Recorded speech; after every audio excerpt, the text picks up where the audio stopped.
भगवन्त इन्द्रमहिता सिद्धाश्च सिद्धिस्थिता आचार्या जिनशासनोन्नतिकरां पूज्या उपाध्यायका श्रीसिद्धान्तसुपाठका मुनिवरा रत्नत्र पञ्चेते परमेष्ठिनः प्रतिदिनं कुर्वन्तु वो मङ्गलं कुर्वन्तु नो मङ्गलम्। नमो सिद्ध परमात्मने अक्षयबोधस्वरूप जेणे आत्मा आत्मरू पर जाण्यु पररू जेणे आत्मा आत्मरू पर जाण्यु पररू। जय जिनेन्द्र।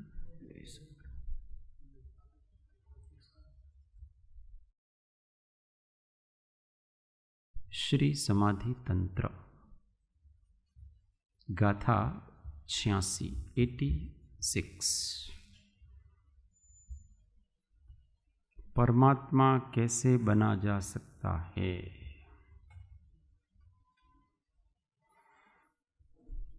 आ गया 86। हाँ।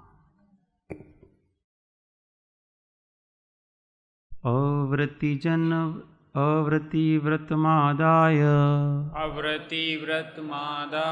व्रति ज्ञान परायणः परमात्म ज्ञान संपन्नः स्वयमेव परो भवेत् अव्रति व्रतमादाय व्रति ज्ञान परायणः परमात्म ज्ञान संपन्नः स्वयमेव परो भवेत्। सब साथ में। अव्रति व्रतमादाय व्रति ज्ञान परायणः परात्म ज्ञान संपन्नः स्वयमेव परो भवेत्। तभी क्रम बता रहे हैं गुजराती में। अव्रति जन व्रत ने ग्रहे व्रति ज्ञान रत थाय परम ज्ञान ने पामीने स्वयं परम थई जाय। तो कहते हैं अव्रति व्रतम व्रत आदाय अंगीकार करके व्रति बने और व्रति मनुष्य ज्ञान परायण ज्ञान में तत्पर होकर स्वयं ही परात्म ज्ञान संपन्न परः उत्कृष्ट आत्मज्ञान अर्थात केवल ज्ञान से संपन्न परमात्मा भवेत बन सकता है। तो भगवान बनने का प्रोसेस है। सबसे पहले तो पाप को छोड़ना है। व्रति मतलब व्रति का अर्थ होता है वर्तन करना। व्रत किसको कहते हैं? वर्तन करना। कैसे वर्तन करना? जिससे संसार का परिभ्रमण बढ़ता है उससे हटना और परिभ्रमण कम होता है उसमें लगना, इसका नाम वर्तन कहलाता है। वर्तन नाम परिणमन, वर्तन, चारित्र, ये सभी एक ही बात है। तो सबसे पहले तो क्या करना पड़ेगा कि जो कर्म आ रहे हैं उसको रोकना पड़ेगा। अव्रतों से कर्म आ रही, दरवाजों को बंद करना पड़ेगा। फिर दरवाजा बंद करके अपन निश्चिंत होकर के परमात्मा का ध्यान करके परमात्मा बन सकते हैं। ये जो अव्रत है वो आश्रवों का द्वार है। एक बार दरवाजे बंद कर लें तो आनंद से अपन ध्यान कर सकते हैं।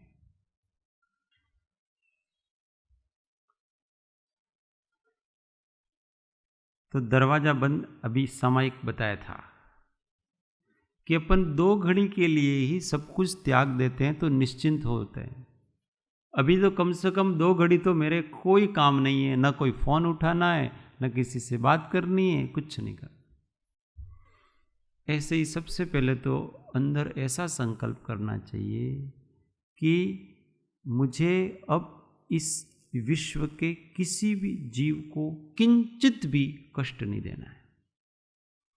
अपने जीवन के लिए मुझे किसी भी जीव को दुख नहीं देना, ऐसा दृढ़ संकल्प करना, ये अहिंसा व्रत है। और फिर इसी के लिए 4 है, मुझे किसी को भी कष्ट हो ऐसा वचन नहीं बोलना। किसी की भी वस्तु मुझे, क्योंकि हम किसी की वस्तु बिना पूछे लेंगे तो उसको कष्ट होता है, इसलिए चोरी भी हिंसा है, अब्रह्म भी हिंसा है, और परिग्रह वो भी हिंसा, ये सब हिंसा है। इससे दूसरों को कष्ट होता है। अगर दूसरों को कष्ट न हो तो कोई दिक्कत नहीं, परंतु इसमें कहीं न कहीं दूसरों को कष्ट हो ही रहा है। इसलिए पहला काम यह करना है कि अभी मुझे दूसरों को कोई नुकसान नहीं पहुंचाना है। अब मैं मेरे अंदर बस ये दरवाजे बंद कर लिए। अब दरवाजा बंद करके आराम से ध्यान करो।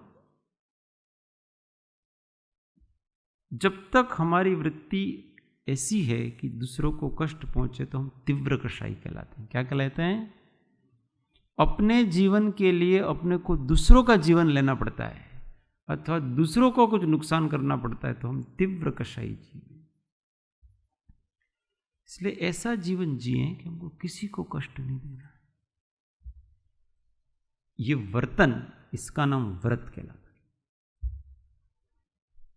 ये भीतर का संकल्प ऐसा होना चाहिए, फिर इसको संकल्प पूर्वक करते हैं तो व्रत कहलाते हैं। बाकी तो ये अंदर के परिणाम है। आपने संकल्प भी कर लिया और परिणाम अंदर ऐसे नहीं है तो फिर वो मात्र बाय। भीतर के परिणाम ही ऐसे होने चाहिए। देखो कृपालु देव सब्जी सुधार रहे थे। क्या सुधार रहे थे? सब्जी सुधार रहे थे और उनको रोना आ गया। किस लिए आ गया? उनको यूं कि यह सब वनस्पति का एक जीव है और मैं अपने खाने के लिए इनकी विराधना कर रहा हूं। जबकि वो तो गृहस्थ थे तो कोई इनका त्याग भी नहीं होता है, पर भीतर से करुणा है ना।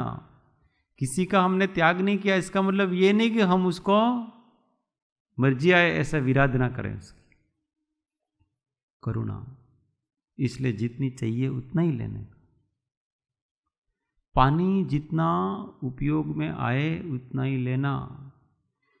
आधी बाल्टी से काम चले तो पूरी बाल्टी नहीं लेना। 2 जोड़ी कपड़ों से काम चल जाए तो तीसरा जोड़ी नहीं रखना। 2 चादर से काम चल जाए तीसरी चादर नहीं रखना। लाइट की जरूरत हो तो लाइट नहीं चलाना। एक पंखे से काम चले तो दूसरा नहीं चलाना। ये छोटी छोटी बातें। ये इसलिए नहीं कि हमको कुछ बचत करनी है, लाइट की बचत नहीं करनी है, वो नहीं है। जहां से लाइट बन रही है वह जीवों की हिंसा होकर के बन रही। और यहां भी अपन लाइट जलाते तो हिंसा होती, इसमें जीव पैदा होते हैं और वहीं के वहीं मर जाते हैं। अब उसकी जिम्मेदारी किसकी? अब ये तो एकेंद्रीय आदि की होगी, फिर त्रस जीवों की। सबसे पहले तो अपने को त्रस जीवों की विराधना से रुकना चाहिए। सबसे पहले इंसान, सबसे पहले देव शास्त्र गुरु में दया पालना, और इसके बाद फिर सज्जनों की, और इसके बाद सामान्य मनुष्यों की, और इसके बाद संगनी पंचेंद्रियों की, इसके बाद फिर असंगनी पंचेंद्रियों की, इसके बाद 4 इंद्रियों की, इसके बाद 3 इंद्रिय की, इसके बाद 2 इंद्रिय की, इसके बाद 1 इंद्रिय की। क्रम ऐसा है। बहुत बार ऐसा होता है कि 1 इंद्रियों को बहुत अच्छी अपन दया पालते हैं और पंचेंद्रिय का ध्यान ही नहीं है, उसका डांट डपट कर रहे हैं, कुछ भी करो। तो पहले इस प्रकार से अपने हृदय को संवेदनशील बनाना चाहिए। देव शास्त्र गुरु में दया कैसे पालना? तो देव शास्त्र गुरु में दया देव शास्त्र गुरु की नहीं रखनी है, अपनी रखनी है कि उनका अभिनय नहीं करना। उनके अभिनय करने से अपने को अनंतानुबंधी कर्मों का बंध होता है। ज्ञानियों का, महात्माओं का, देव का, गुरु का, शास्त्रों का, इनका जैसा विनय करना पड़ता है वैसा विनय करना।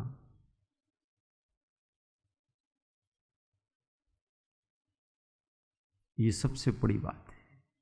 बाकी लोगों का हो जाए तो बहुत ऐसा अनंतानुबंधी नहीं बंधेगा, इनमें ज़्यादा सावधान रहना पड़ता है। साधर्मियों का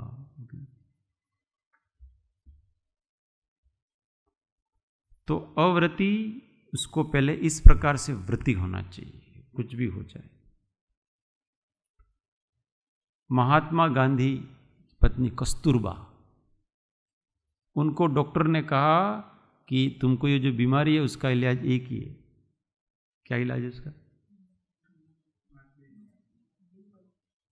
हाँ, तो उसको क्या कहा था उनको? हाँ, तो उन्होंने मतलब अंडे वगैरह कुछ कहा होगा डॉक्टर ने, तो हमको ठीक नहीं करना है, मर जाएंगे तो मर जाएंगे, हमको ऐसे ठीक करना, ये संकल्प।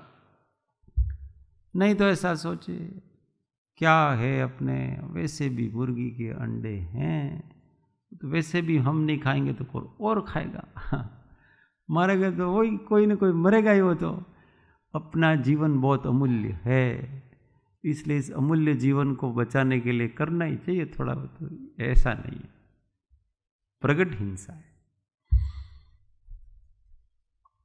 तो ऐसे संकल्प दृढ़ होना चाहिए। रात को हम भोजन नहीं करेंगे तो नहीं करेंगे, ऐसा थोड़ी है कभी अपने को ऐसा हो गया तो हम कर लेंगे। तो इसके लिए ही तो है व्रत। कभी काम पड़ेगा तब दृढ़ रहना, इसके लिए तो व्रत है। रोज तो आपके काम ही नहीं पड़ रहा है। फिर कभी कहीं यात्रा में गए, बाहर गए, किसी विदेश में गए, आपका सेटिंग नहीं हो रहा है, कोई बात नहीं, कर लो भाई यहाँ। तो इसके लिए व्रत था कि उस समय आप दृढ़ रहो, उस समय तो ढीले पड़ गए, नहीं करेंगे, कोई बात नहीं, क्या होगा, एक टाइम भोजन नहीं होगा, इतना ही। शरीर के प्रति आसक्ति है ना बहुत, इसलिए आपने तो पहलाથી छूट રાખી लो। फिर व्यक्ति को दवा, ये दवा बड़ी ऐसा आ गया है, दवा के लिए सब छूट। मारे तो છે ને દવા લેવી પડે છે ને, એટલે दवाई भी क्यों लेते हो? अगर आपने 14 अष्टमी वगैरह आपने उपवास वगैरह किया, अगर दवाई नहीं ले सकता उस दिन, उसका भी निषेध है। हमारे बीपी वधी जाए, शुगर वधी जाए तो તમે આવશો ठीक करवा, ऐसा नहीं बढ़ेगी, और बढ़ेगी तो बढ़ने दो, इसमें क्या है, कर्मों की निर्जरा होगी ऐसा। हाँ, પણ एक बार વધવા દઈએ ને પછી બીજે દિવસે 4 गोली लेवी पड़े, एना करता तो आज ले ले, तो नियम क्यों लेते हो? फिर उपवास करूंगा, ये करूंगा, कहीं को नियम लेते हो? बड़े तो बन रहे हो और उसका भंग भी कर रहे हो, तो बड़े मत बनो। ये है, अगर हमको नियम बराबर नहीं पालना तो नियम नहीं लेना। और सबके सामने आज हमारा उपवास है और दवाई खा रहे हो, चाय पी रहे हो, पानी पी रहे हो, कौन सा उपवास बताओ? हमारे उधर पहले, हम वैष्णवों में, हिंदुओं में होता है ऐसा, उपवास के दिन मस्ती से वो फल भी खा सकते हो, खिचड़ी भी बना के खा सकते हो, फलाहार वगैरह सब। उपवास इसलिए करते थे वो खाने मिलेगा, मस्ती से। अपने यहाँ वितरागता में ऐसा होता नहीं, दृढ़ होना चाहिए। फिर ये तो एक बार कर लिया अपनों ने कि झूठ नहीं बोलूंगा, ये नहीं करूंगा, फिर क्या, रटना नहीं है उसको। फिर क्या करना है? शांत होके परमात्मा का चिंतन ध्यान करना है। व्रति ज्ञान रखता है। व्रति को क्या करना है? अब ज्ञान भावना करनी है निरंतर, और फिर उस ज्ञान भावना से क्या हो जाएंगे, हम एक दिन ज्ञान स्वरूप हो जाएंगे, अर्थात परमात्मा हो जाएंगे। ऐसा इसका क्रम है। कोई भी व्यक्ति हो, ये आएगा। जिसको भी आत्मज्ञान की प्राप्ति करनी है उसको अपना नीति युक्त जीवन तो बनाना ही पड़ेगा। अनीति, अन्याय, अपक्ष, इन तीनों का त्याग किए बगैर तो आप किसी भी हालत में विशुद्धि हो ही नहीं सकती कि आपको आत्मज्ञान और आत्म समाधि लगे, हो ही नहीं सकता। तीन चीजों का त्याग तो आपको करना ही पड़ेगा। अब आगे कहते हैं वेश का आग्रह मुक्ति में बाधक। अभी तो देखो यहाँ का अभी अनेकांत है उनका, कि कोई यूं समझे कि व्रती मतलब मुनि बन गया, तो यहाँ कि मुनि पने का आग्रह है वो भी मुक्ति में बाधक है, कि व्रती हो जाने से आप मुक्त हो जाओगे, ऐसा नहीं है। ऐसा एक बाजू तो ऐसा कह रहे हैं आपको व्रती होना चाहिए, दूसरी बाजू ऐसा करे कि इस व्रत से आप मुक्त हो जाओगे, ऐसा मानना नहीं, ये भ्रम है आपका मानना। ये है वितराग दर्शन। इसको जो समझ गया वो पार हो जाता है। लिंगम देहाश्रितम दृष्टम, लिंगम देहाश्रितम दृष्टम, देह एवात्मनो भवः, देह एवात्मनो भवः, न मुच्यन्ते भवात् तस्मात्, न मुच्यन्ते भवात् तस्मात्, तस्मात् ये लिंग ते ये लिंग कृताग्रह, ते ये लिंग कृताग्रह, लिंगम देहाश्रितम दृष्टम, लिंगम देहाश्रितम दृष्टम, देह एवात्मनो भवः, देह एवात्मनो भवः, न मुच्यन्ते भवात् तस्मात्, न मुच्यन्ते भवात् तस्मात्, ते ये लिंग कृताग्रह। ते ये लिंग कृताग्रह। गुजराती। तनने आश्रित लिंग छे तन जीवनो संसार, तेथी लिंगाग्रहितणो छूटे नहीं संसार। तो लिंगम मतलब साधुवेश, देहाश्रितम दृष्टम शरीराश्रित देखा गया है, और आत्मनः भव आत्मा का संसार, देह एव शरीर ही है। तस्मात् इसलिए ये जो लिंग कृताग्रह साधु वेश का आग्रह रखने वाले हैं, ते वे भवात संसार से न मुच्यन्ते, नहीं छूटते। जो भाई महाराज कोई कहे कि महाराज गलत बोल रहे हैं क्यों, मुनि बने बगैर तो मोक्ष होगा नहीं। एक बाजू तो ऐसे कहते हैं और दूसरी बाजू ऐसे कहते हैं कि जो मुनि बने का आग्रह रखता है वो भी मुक्त होता नहीं है। तो इसको अनेकांश से समझना चाहिए। ये जो वेश है वो देहाश्रित है, उसकी सारी क्रिया देह के आश्रित हैं। ये अहिंसा का पालन करना, ये सत्य बोलना, ये सब देहाश्रित मामला, उसका ज्ञान स्वभाव से कोई लेना देना नहीं है। परमार्थ से निश्चय नहीं, शुद्ध निश्चय नहीं से की बात कर रहे हैं अपन। ये सब शरीर के आश्रित सारा है, और आत्मा का संसार क्या है? शरीर। ये शरीर हमारा संसार है, और साधु वे शरीर आश्रित है, इसलिए ये संसार है। इसलिए कोई यूं समझे कि अब मैं साधु बन गया, निर्ग्रंथ हो गया, मेरे पास कुछ नहीं है, अब मेरा मोक्ष हो जाएगा, तो भाई ऐसा नहीं है। केवल व्रत ग्रहण कर लेने से किसी का मोक्ष होता नहीं है। व्रत ग्रहण तो आपने इसलिए किया था कि अनावश्यक विकल्पों के निमित्तों से बचें। 9 कर्मों से बचने के लिए है, ये कर्मों से बचने के लिए नहीं है। इस बात को बराबर ध्यान रखना। कर्मों से बचने के लिए यह व्रत नहीं है, 9 कर्मों से बचने के लिए है। कर्मों से बचने के लिए तो ज्ञान है, रत्नत्रय है, पर 9 कर्मों से बचा जा रहा है। क्या? आपने ग्रह त्याग किया, किससे बच रहे हैं आप? 9 कर्मों से। और जो जो भी हम त्याग कर रहे हैं, कुसंग का त्याग किया, किससे बच रहे हैं? 9 कर्म से। जब हम साधु वेश धारण, किसके पास रहेंगे? साधु के पास ही रहेंगे, घर में नहीं रहेंगे, आयतनों में रहेंगे, ऐसे ही रहेंगे। तो हमने जिन जिन्स के कारण से रागादि भाव होते हैं और द्रव्य कर्म की उदीर्णा होती है, ऐसे सब निमित्तों का त्याग कर दिया है। तो व्रत सारे 9 कर्मों के लिए हैं, और द्रव्य कर्म ज्ञानावरण आदि उनसे मुक्त होने के लिए तो आत्मा का भेद ज्ञान है। वो उसमें व्रत काम नहीं आएंगे। व्रत तो आपको पुण्य बंद कराएंगे, क्योंकि खोटे भाव होने से रोक सकते हैं आपको, क्योंकि 9 कर्म के कारण से अपने खोटे भाव होते हैं, उदीर्णा होती है उसकी, वो रोक गया आपका।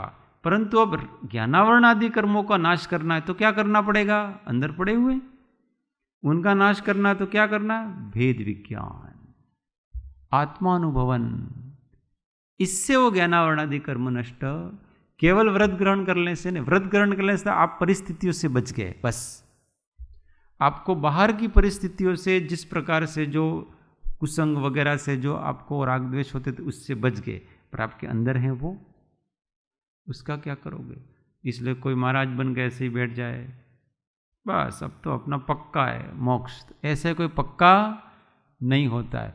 फिर अंदर भीतर में ज्ञान ध्यान में लीन रहना पड़ता है।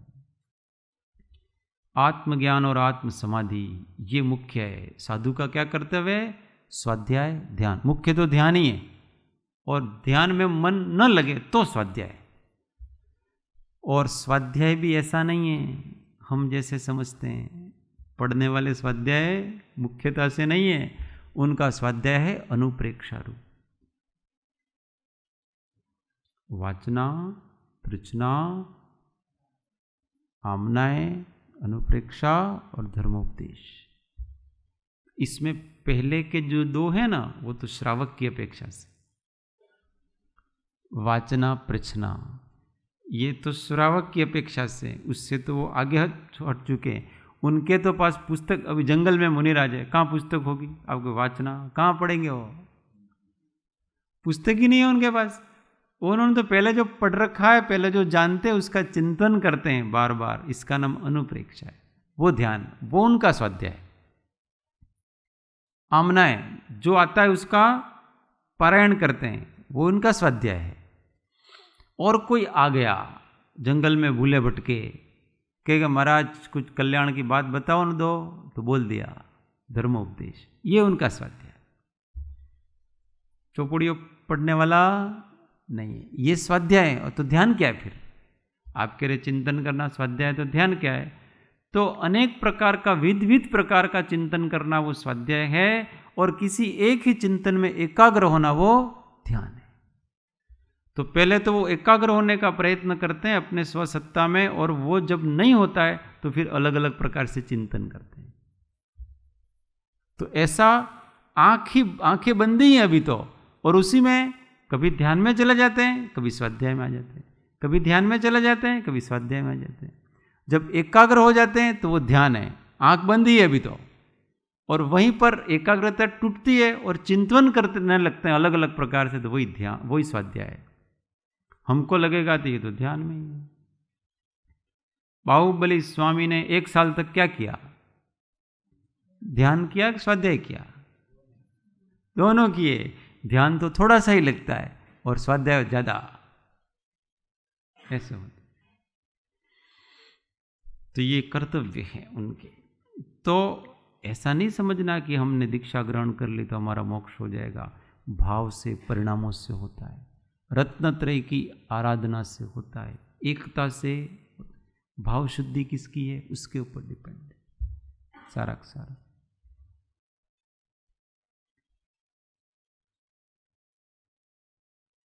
अगर ज्ञानी श्रावक है, गृहस्थ है, तो कहते हैं कि वो मुनि से भी श्रेष्ठ है। अगर मुनि ज्ञानी नहीं और ऐसे ही है तो श्रेष्ठ नहीं। और ज्ञानी भी है और मुनि है, इससे श्रेष्ठ इस दुनिया में कोई है ही नहीं। वो श्रेणी चढ़ जाएगा तुरंत ही। तो ऐसा आग्रह नहीं रखना। जब तक आमनाय में ऐसा होता हो, जब तक हम दीक्षा नहीं लेंगे तब तक हमारा कल्याण नहीं होगा, ये ऐसा आमनाय में ऐसे ही चलता है सारा सारा। कोई भी हो, स्थानकवासी हो, दिगंबर हो, श्वेतांबर हो, सब में ऐसे ही चलता है। तब तक हमारा कल्याण नहीं होगा, तो वो सही बात है। पर वो बहुत आगे की स्टेज है। जब आपको श्रेणी चढ़ना है तो आपको मुनिपना जरूरी है, इसके अलावा आप श्रेणी नहीं चढ़ सकते। पर अभी पहले भाई तुम थोड़ा भूमिका तो बनाओ। सीधे 0 से आप 14वीं श्रेणी में जाना चाहते हो तो संभव नहीं है। पहले तत्व ज्ञान को पक्का करो, फिर वैराग्य को पक्का करो। सबसे पहले ज्ञान और वैराग्य, इन 2 चीजों को पक्का करना चाहिए। और जब वैराग पक्का हो जाए तब फिर त्याग करो। वैराग से तो त्याग आएगा और तत्व ज्ञान से आत्मज्ञान आएगा। बस आत्मज्ञान आ गया, उधर वैराग से त्याग आ गया, मुनि हो गया। पर पहले ये पक्के नहीं है तो फिर त्याग न टके रे वैराग्य विना, करिए कोटि उपाय जी। कोटि उपाय करो, दृढ़ वैराग। ये बहुत जबरदस्त चीज है वैराग्य। बैठे बैठे ही सबसे अपने को अलग कर देती है। नहीं तो वैराग्य नहीं होता तो क्या होता पता है? व्यक्ति आश्रय को ढूंढता है। त्याग तो कर दिया, घर का सबका त्याग कर दिया, अब वो दूसरे लोगों को ढूंढेगा। अपने तो अपने अच्छा होना चाहिए, लोगों के बिना नहीं रह सकता। और वैरागी सबके बिना रहे।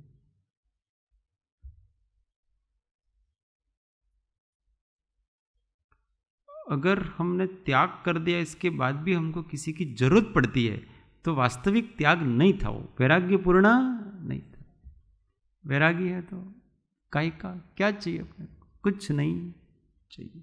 इसलिए इस जगत में वैराग्य होना बहुत कठिन है। वो सीधा अपने चारित्र गुण को डेवलप करता। नहीं तो ठीक है, घर तो छोड़ दिया है, अब हमको साधर्मी तो चाहिए। बस जैसा घर में प्रेम था लोगों से, ऐसा प्रेम और ऐसा राग यहां पर है तो नहीं, ऐसा नहीं। यहां तो धर्म प्रेम है, ऐसा अनुराग नहीं है। छोड़ के जाए तो रोने लगे, कब आओगे, आपके बिना मन नहीं लगता है, ऐसे धर्म में नहीं होता भाई। हाँ, वो जो गाय और बछड़े जैसा प्रेम कहा है वो वात्सल्य अंग में, इसका मतलब ये नहीं है कि साधर्मी एक दूसरे के बिना अलग हो गए तो रह ही नहीं सकते, ऐसा इसको नहीं कहा है। इसका अर्थ ये है कि एक दूसरे के लिए जान देनी पड़े तो भी दे सकते हैं। साथ रहने की अपेक्षा से वो नहीं कहा गया है। और इसलिए उदाहरण किसका दिया है? गाय और बछड़े का। गाय और बछड़ा होता है ना, वो क्या करता है, सड़क पे जाते हैं, ये देशी गाय की बात हो, सड़क पे जाते हैं तो जैसे कोई वाहन आ गया तो दोनों साथ साथ चले, तो वो गाय होती है वो आगे हो जाएगी, उसके बछड़े को पीछे कर देगी।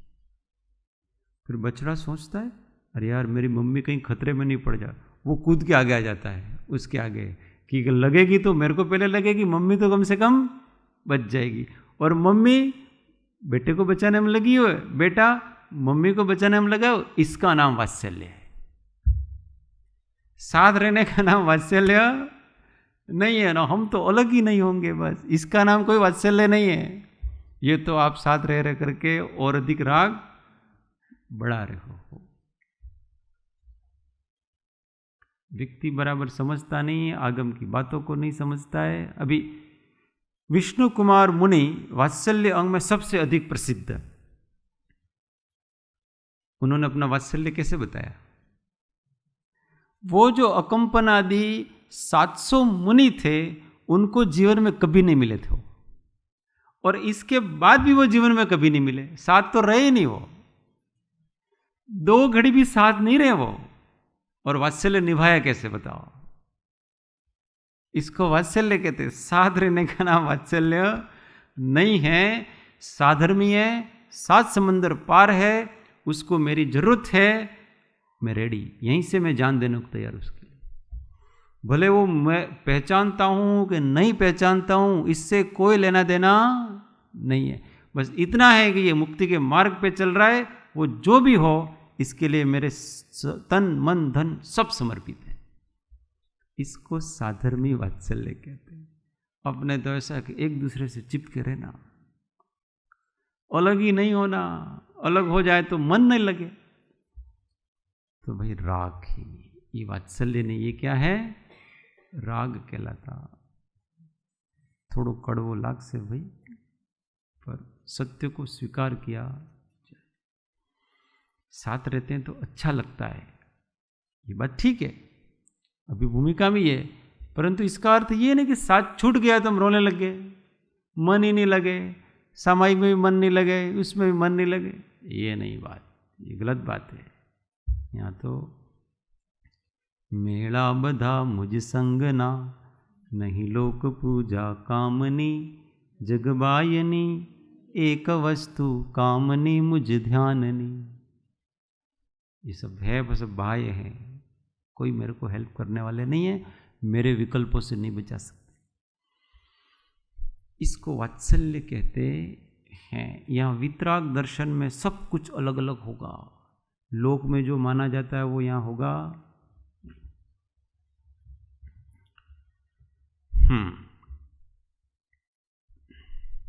आगे अब जाति को कहते हैं, यहाँ तो मुनि बने को कहा, अब जाति को कहते हैं 88। कि जैसे साधु वेश का आग्रह नहीं रखना, आग्रह किसका रखना? अंतरंग रत्नत्रय की विशुद्धि का आग्रह रखना, वितराग भाव का आग्रह रखना, शुद्ध भाव का आग्रह रखना, शुद्धोपयोग का आग्रह रखना, बाहर के वेश का आग्रह नहीं रखना। परंतु जिस वेश से शुद्धोपयोग सदता है उस वेश को ग्रहण भी करना, पर ऐसा नहीं मानना कि इस वेश से ही हो जाएगा सब कुछ। वेश के बिना भी नहीं होता है और वेश से भी नहीं होता है, ये दोनों बातें माननी चाहिए। जाति का आग्रह मुक्ति में बाधक है 88। जातिर्देहाश्रिता दृष्टा, जातिर्देहाश्रिता दृष्टा, देह एवात्मनो भवः, देह एवात्मनो भवः, न मुच्यन्ते भवात् तस्मात्, नामुच्यन्ते भवात् तस्मात्, ते ये जातिकृताग्रहा, ते ये जातिकृताग्रहा। जातिर्देहाश्रिता दृष्टा, जातिर्देहाश्रिता दृष्टा, देह एवात्मनो भवः, देह एवात्मनो भवः, न मुच्यन्ते भवात् तस्मात्, नामुच्यन्ते भवात् तस्मात्, ते ये जातिकृताग्रहा। ते ये जातिकृताग्रहा। सब साथ में है। जातिर्देहाश्रिता दृष्टा, देह एवात्मनो भवः, न मुच्यन्ते भवात् तस्मात्, ते ये जातिकृताग्रहा। गुजराती। तनने आश्रित जाति छे, तन जीवनो संसार, तेथी जात्याग्रहितणो, छूटे नहीं संसार। तो कहते हैं कि जाति ही जाति देहाश्रिता दृष्टा, शरीर आश्रित देखी गई है, और आत्मनः भव, आत्मा का संसार, देह एव, शरीर ही है। तस्मात्, इसलिए ये जो जातिकृत आग्रह, जाति का आग्रह रखने वाले हैं, ते वे भवात्, संसार से, न मुच्यन्ते, नहीं छूटते हैं। जाति का मतलब ब्राह्मण, क्षत्रिय, वैश्य, शूद्र, ये जातियां कहलाती हैं। वर्णों को ही यहाँ पर जाति के। तो कोई ऐसा आग्रह कि मैं ब्राह्मण कुल में पैदा हुआ हूँ, उच्च कुल में पैदा हुआ हूँ, मैं जैन कुल में पैदा हूँ, इसलिए मैं मुक्त हो जाऊंगा, तो ये भाई भ्रम कहलाता।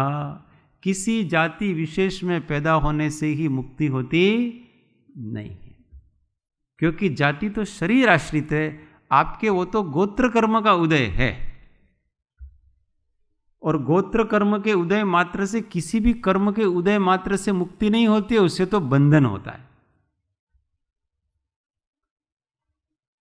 इसलिए मोक्ष किसी जाति से नहीं होता है। इतना है कि जब मोक्ष जाने वाला चरम शरीरी जीव है तो वो नीची जाति में पैदा नहीं होगा। चरम शरीरी जीव कभी भी नीच गोत्र में पैदा होता उच्च ब्राह्मण, क्षत्रिय, वैश्य, इन 3 में ही होगा, शूद्र नहीं होगा। परंतु इसका अर्थ नहीं है कि शूद्र को धर्म नहीं होगा। शूद्र भी सम्यक दर्शन प्राप्त करते हैं, शूद्र भी देशव्रती तक हो सकते हैं, नो प्रॉब्लम।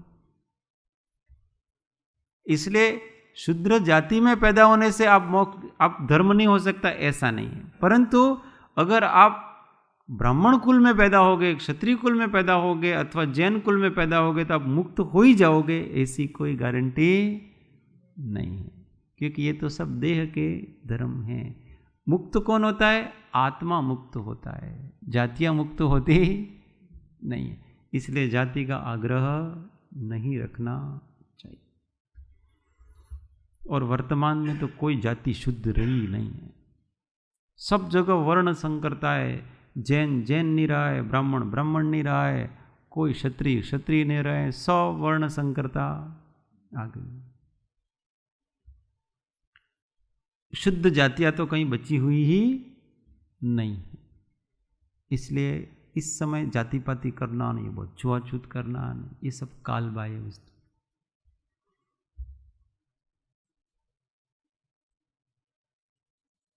सबको भगवान के मंदिर में आने का, दर्शन करने का अधिकार। आप उसको जाति के आधार पर मना नहीं कर सकते हो।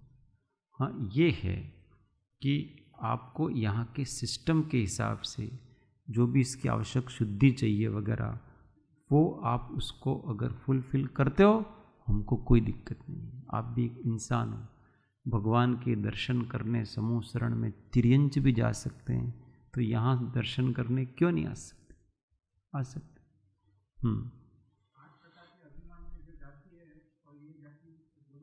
वो थोड़ी सी अलग है, उसमें केवल माता के वंश को जाति कहा है, और यहाँ पर वर्ण मात्र जाति है। भले माता का वंश हो कि पिता का वंश हो, पर जिस कुल में, यहाँ कुल से उसका अर्थ है।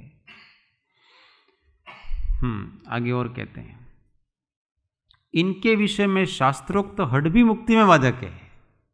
कितनी जोरदार बात कही।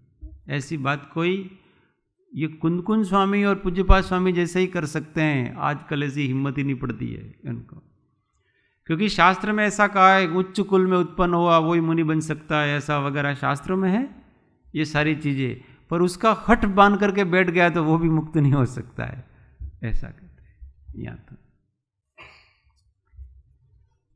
जाति लिंग विकल्पेन येषां च समयाग्रह तेपि न प्राप्नुवन्त्येव परमं पदमात्मनः जाति लिंग विकल्पेन येषां च समयाग्रह तेपि न प्राप्नुवन्त्येव परमं पदमात्मनः। गुजराती। जाति लिंग विकल्पथी आगम आग्रह होय तेने पण पद परमनी संप्राप्ति नहीं हो।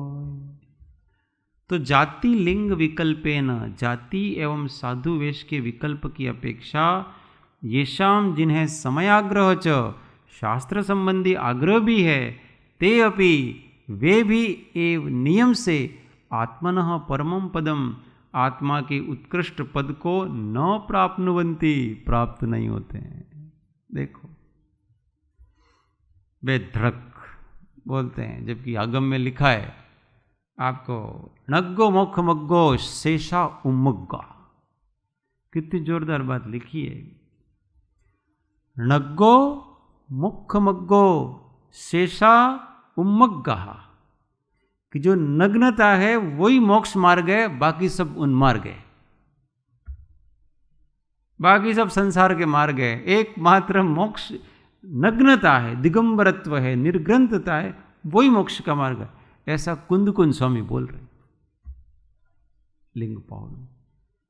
और वही कुंदकुंज स्वामी क्या बोल रहे हैं वहीं पर अष्टप्राबुद में, ये कौन सी गाथा?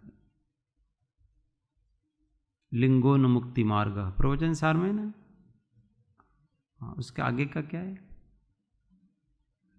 चारित्र दर्शन ज्ञान छे मुक्ति मार्ग जिनो कहे, ग्रहलिंग वा मुनिलिंग वा लिंगो न मुक्ति मार्ग, चारित्र दर्शन ज्ञान थे मोक्ष मार्ग जिनो कहे। ग्रहलिंग मुनिलिंग ये दोनों मोक्ष मार्ग नहीं है, चारित्र दर्शन ज्ञान यही मुक्ति का मार्ग जिनेन्द्र भगवान ने कहा है। अभी तो यहाँ कहा कि नग्गो मोक्ष मग्गो शेषा उमग्गा, और वहीं प्रवचन सार में ऐसा कहते हैं कि ग्रहलिंग और मुनिलिंग ये मोक्ष का मार्ग नहीं है। यही तो अग्नि कांड समझने जैसा है। तो वो आपके शरीर से आपने शुद्ध हो इसलिए मुक्ति का मार्ग नहीं हो रहा है। मुक्ति का मार्ग अंदर की परिणति से हो रहा है, पर अंदर की परिणति होगी तो बाहर में ऐसा होगा। ये निमित्त नैमित्तिक संबंध है फिर सारा का सारा। अगर आप छठे सातवें गुण स्थान में हो तो बाहर में निर्ग्रंथपना होगा। वस्त्र पहने हुए आप छठे सातवें गुण स्थान में नहीं आ सकते, अकॉर्डिंग टू कुंद आचार्य ऐसा कहते हैं। जब तक शरीर में आत्मबुद्धि से अथवा राग के कारण एक धागा भी आपने पहन के रखा है, तब तक आपके छठा सातवां गुण स्थान नहीं है, आप मुनि नहीं। लोग कहते हैं फिर ये तो क्या है कि शरीर के लिए है। तर्क ऐसा करते हैं कि जैसे शरीर को टिकाने के लिए हम भोजन मुनि करता है, भोजन करने की आज्ञा मुनि को है, ऐसे ही हम शरीर को टिकाए रखने के लिए ये वस्त्र पहनते हैं। ऐसा तर्क करते हैं। किसी को कहो कि ये वस्त्र है वो आपका उन्मार्ग है। अगर वस्त्र पहन के कोई अपने आप को साधु मानता है तो उन्मार्ग है, ऐसा कुंद स्वामी कहते हैं। वस्त्र पहन के उसकी मर्यादा में, ब्रह्मचारी अवस्था तक वस्त्र रहते हैं तो क्या दिक्कत है इसमें। 11वीं प्रतिमा तक वस्त्र रहते हैं तो वो साधु भी नहीं है। 11वीं प्रतिमा वाला शुल्लक ऐसा वो पंच परमेष्टि की श्रेणी में नहीं आता, वो गृहस्थ की श्रेणी में। और जो आर्य का है वो भी वस्त्रधारी है, इसलिए वो भी 5वें गुण स्थान से आगे नहीं जा सकती।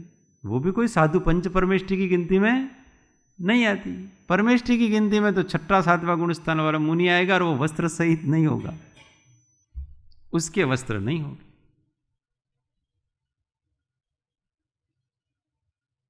तो शरीर को टिकाए रखने के लिए भोजन चाहिए, ऐसे शरीर को टिकाए रखने के वस्त्र नहीं चाहिए। वस्त्र तो आपके शरीर के राग के कारण से, भोजन शरीर के राग के कारण से नहीं है। शक्ति आपके अंदर है, पर वो शाताशीलियापना इसलिए वस्त्र रख रहे हो, और इतना शाताशीलियापना है तो आप मुनि के योग्य नहीं हो। आप नीचे की भूमिका में रहो, कोई दिक्कत नहीं है, 5वें गुण स्थान तक रहो, क्या प्रॉब्लम है। जब ऐसी भूमिका बन जाएगी तब मुनि वर लेना, पर यहां तो ऐसी भूमिका तो है नहीं, और ऊपर से मुनि भी कहलाना और सारे के सारे जो भी गृहस्थ होते वो करना भी, इट इज नॉट। ऐसा कौन कहता है? कुंद स्वामी कहते हैं कि वो जो निर्ग्रंथ लिंग है वही लिंग है, परंतु वो लिंग भी मोक्ष का कारण नहीं है, ऐसा कहते हैं। भीतर की परिणति है वो मोक्ष का कारण, पर परिणति और लिंग ये दोनों बिल्कुल अलग भी नहीं है। परिणति के अनुसार बाहर का लिंग होगा। हम जब तक घर में हैं इसका मतलब हम 5वें गुण स्थान से आगे नहीं है, ये पक्का समझना है। और 5वें गुण स्थान से आगे जाना है तो आपको उस घर का त्याग बुद्धिपूर्वक करना पड़ेगा। जिस बिना जिन सीजे नहीं जिनराज, जिस बिना जिनराज भी सिजता नहीं है। तू रुलियो जग किच में। जिनेन्द्र भगवान को भी छठे सातवें गुण स्थान में जाना है तो घर का त्याग करना पड़ता है। ये सब निमित्त नैमित्तिक संबंध है, इसको जो समझ। परंतु घर का त्याग किया है, मुनिवेश लिया है, इसलिए वो मोक्ष नहीं जा रहे हैं। मोक्ष तो उनकी शुद्धोपयोग रूप परिणति से जा रहे हैं। परंतु उस परिणति में उसका निमित्त नैमित्तिक संबंध ही ऐसा है कि शुद्धोपयोग रूप परिणति हो जाएगी तो आपको घर के विकल्प नहीं होगा, घर वालों के कोई राग नहीं होगा, कुछ नहीं होगा। પોપાબાઈનો રાજ નથી, કોનો રાજ છે? આલા ખાચરનો રાજ છે। ઘણા હવે કેવળ જ્ઞાન થઈ ગયું, મમ્મી પપ્પાને સેવા કરી રહ્યા છે, ऐसा भी आता हो कहीं? केवल ज्ञान हो गया, माता पिता की सेवा कर रहे हैं। ऐसे भी दृष्टांत आते हैं, भी बहुत है। हमारा ये मूल मार्ग है वो तो धीमे धीमे धीमे धीमे लुप्त हो रहा है। फिर क्या है कि उत्तर मार्ग बहुत बड़े हुए हैं उसके, तो जिसको जैसी जची वैसा उसने वैसी परिभाषाएं बनाई हैं, वैसी व्याख्याएं की हैं और उस प्रकार से चलता है सारा का सारा। पर अपने को दोनों को बराबर बैलेंस रखने का है।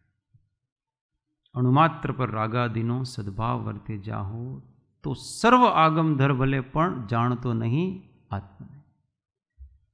अणुमात्र पर रागादी, इसको छोड़े बिना मुक्ति नहीं है, परंतु इसको छोड़ने से मुक्ति भी नहीं है। दोनों चीजें, इसको छोड़ने मात्र से मुक्ति नहीं। यस, परंतु मुक्त होगा तो ये छूटेगा, सहज है। मार्ग अंदर से निकल रहा है, बाहर से नहीं आ रहा है। छोड़ने से परिणाम नहीं बन रहे हैं, परिणाम बनने से छूट रहा है। लोग क्या बाहर जबरदस्ती करने लग गए, ये मैं छोड़ दूंगा तो मेरे परिणाम अच्छे हो जाएंगे। तो क्या अभी नग्न होकर बैठ जाओ, कमरा बंद कर लो और कपड़े सब निकाल दो और ध्यान करने बैठ जाओ, आपको कोई 7वां गुण स्थान आ जाएगा? बनारसी दास जी को ऐसा ही हुआ, समय सार पड़ा और फिर कपड़े वपड़े निकाल करके 3 दिन तक एक ही कमरे में रहे, में शुद्धोपयोग हो जाएगा। शुद्धोपयोग की तो क्या बात करो, उनके और ज़्यादा अर्थ ध्यान होने लगा। तो यार शास्त्र में बात लिखी है वो कोई बराबर नहीं लगती है। फिर उनको उनके गुरु मिले कोई रूपचंद जी पांडे। भाई शुद्धोपयोग ऐसे नहीं होता है, पहले परिणाम बनाने पड़ते हैं, वैराग्य लाना पड़ता है। पहले 4था गुण स्थान आता है, फिर 5वां गुण स्थान आता है और इसके बाद वैराग और बढ़ता है। तो फिर धीमे धीमे धीमे धीमे आत्मा अनुभव जैसे जैसे बढ़ता जाता है वैसे वैसे पदार्थों से और विरक्ति आ जाती है। एक दिन ऐसा होता है कि हम संसार के लिए अयोग्य हो जाते हैं और फिर हम वनवासी हो जाते हैं। तब शुद्धोपयोग सदता है, ऐसे भीतर से अंदर। यहाँ तो भीतर का तो कोई ठिकाना नहीं है और बाहर से बड़े महंत बन रहे हैं। असदगुरु ए विनयनो लाभ लहे जो काई, महामोहनीय कर्म थी बूढ़े भव जल में। सावधान, सावधानी हटी और दुर्घटना जगत के हिसाब से नहीं चलना। जगत में तो तुम ये कर रहा है तो हम भी करेंगे, पता ही नहीं साधुपना क्या है, दिखा देखी थोड़ा करना पड़ता है। अपनी स्थिति देखो, अपनी शक्ति देखो, अपने कितना ज्ञान है, कितना वैराग है, क्या है। कोई बात नहीं, गति तो सुधर जाएगी। ऐसा करके गति सुधारने के लिए दीक्षाएं नहीं ली जाती हैं। दीक्षाएं व्रत आदि लिए जाते हैं, वो संवर निर्जरा करने के लिए ली जा रही है। गति तो वैसे ही सुधर जाएगी तुम्हारे अच्छे भावों में, इसमें गति का क्या करना है।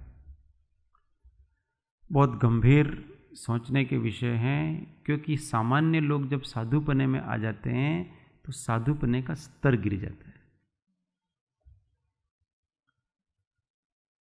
सामने आके देखो, अच्छा कोई देखेगा आपके जैन साधु ऐसे ऐसा होता है, एक ही बार खाते हैं, ऐसा करते हैं, और पास में जाके आधा घंटा बैठे तो लगे अरे यार सामान्य व्यक्ति जैसी मैच्योरिटी भी नहीं है। तो फिर वो क्या लेके जाएगा? हाँ, सुना जो था उससे ठीक विपरीत मिल गया, पास में आकर के देखे तो अंदर जब व्यक्तित्व की गांभीर्यता बनती है, आत्मज्ञान प्रकट होता है, ज्वलंत वैराग प्रकट होता है, तब देखो उसकी वाणी, उसके बॉडी लैंग्वेज, उसका वैराग टपकता है अंदर से। उसके पास आओ जाओ तो आपको एक विशिष्ट प्रकार की शांति का अनुभव होता। उसकी बात में बात बात पर आत्मा निकलेगा, उसके अलावा कोई बात नहीं है किसी भी प्रकार। ये एक अलग चीज होती। मुमुक्षुना नेत्रो महात्मा ने ओळखी ले छे। तो कहते हैं कि ऐसा जो शास्त्र संबंधी आग्रह है, जाति का, लिंग का, वो भी आग्रह अगर कोई रखता है तो वास्तव में वो भी मुक्ति प्राप्त कर सकता नहीं। इस मुनिपने से मेरा मोक्ष नहीं है, मेरी परिणति से मोक्ष है। मैं ऊंची जाति का हूँ इसलिए मेरा मोक्ष नहीं है। मैं अगर उच्च भाव रखूँगा तब मेरा मोक्ष होगा। ऐसी क्लैरिटी रखनी पड़ती है। अंतरात्मा और बहिरात्मा की परिणति में भेद। 90 यत्यागाय निवर्तन्ते यत्यागाय निवर्तन्ते भोगेभ्यो यद्वाप्तये भोगेभ्यो यद्वाप्तये प्रीतिं तत्रैव कुर्वन्ति प्रीतिं तत्रैव कुर्वन्ति द्वेषमन्यत्र मोहिनः द्वेषमन्यत्र मोहिनः यत्यागाय निवर्तन्ते यत्यागाय निवर्तन्ते भोगेभ्यो यद्वाप्तये भोगेभ्यो यद्वाप्तये प्रीतिं तत्रैव कुर्वन्ति प्रीतिं तत्रैव कुर्वन्ति द्वेषमन्यत्र मोहिनः द्वेषमन्यत्र मोहिनः।